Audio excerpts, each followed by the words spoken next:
Assalamualaikum warahmatullahi wabarakatuh. Marhaban ya Ramadan.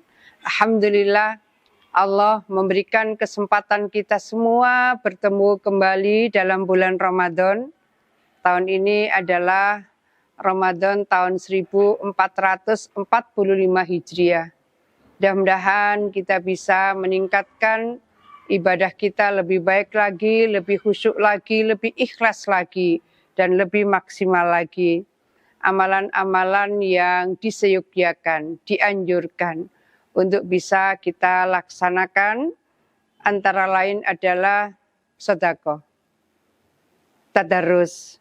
Mungkin semula terlalu sibuk kegiatan-kegiatan kita sehingga tidak sempat tadarus Al-Quran, Qiyamul Lail. Mungkin di antara kita terlalu sibuk juga dengan tugas-tugas lain sehingga kita terlalu lama meninggalkan Qiyamul Lail.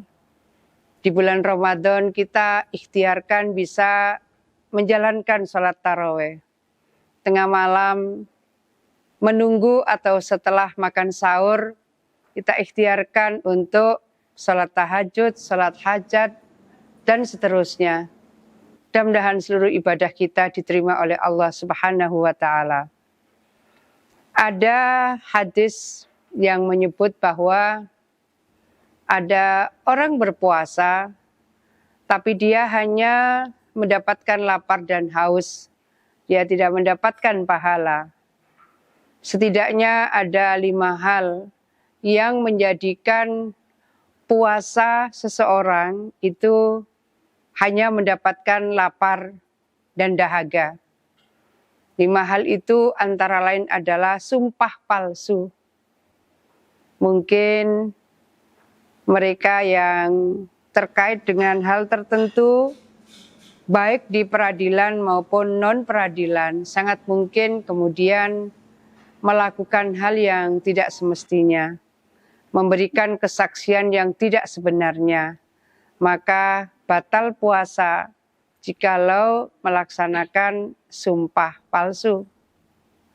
Begitu pula menggunjing orang. Alhamdulillah, proses kampanye selesai, pilpres, pileg selesai. Mudah-mudahan apa yang sempat terjadi selama masa kampanye kemarin dan awal-awal proses penghitungan suara, masih kita lihat betapa proses yang berjalan itu sering diwarnai dengan pergunjingan yang kemudian mengarah ke fitnah, yang kemudian mengarah pada hal-hal yang tidak semestinya dilakukan. Maka itu juga membatalkan puasa. Oleh karena itu, hal-hal yang bisa membatalkan puasa ini, mari kita hindarkan, mari kita jauhkan, dan jangan mencoba melakukannya kalau kita ingin puasa kita diterima oleh Allah Subhanahu wa Ta'ala.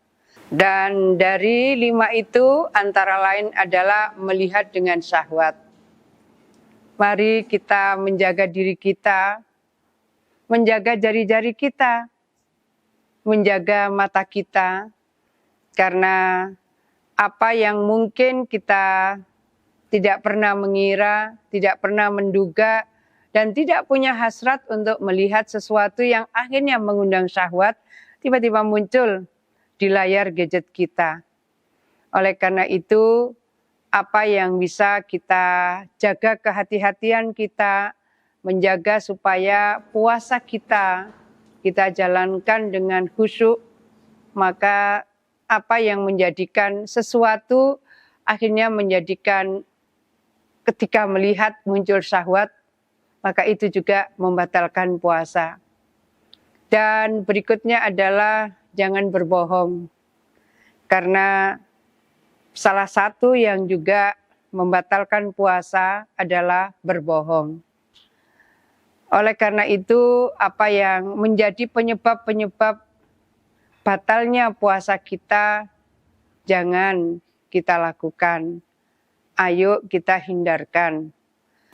Dan berikutnya adalah yang bisa membatalkan puasa, jangan melakukan sesuatu yang bersifat adu domba. Ini penting, sadar atau tidak sadar, kadang yang kita ucapkan, atau mungkin yang kita ketik lewat gadget kita, itu ternyata punya nuansa atau nafas adu domba. Ini hal-hal yang harus kita hindarkan supaya puasa kita bukan hanya mendapatkan lapar dan dahaga, tapi puasa kita mendapatkan pahala berlimpah dari Allah Subhanahu wa Ta'ala. Ada hadis sahih yang diriwayatkan Imam Bukhari Muslim. Man qama Ramadana imanan wahtisaban ghufira lahu ma taqaddama min dzambi. Siapa yang melaksanakan ibadah di bulan Ramadan penuh dengan keimanan, maka Allah akan memberikan ampunan dosa-dosa yang telah kita lakukan.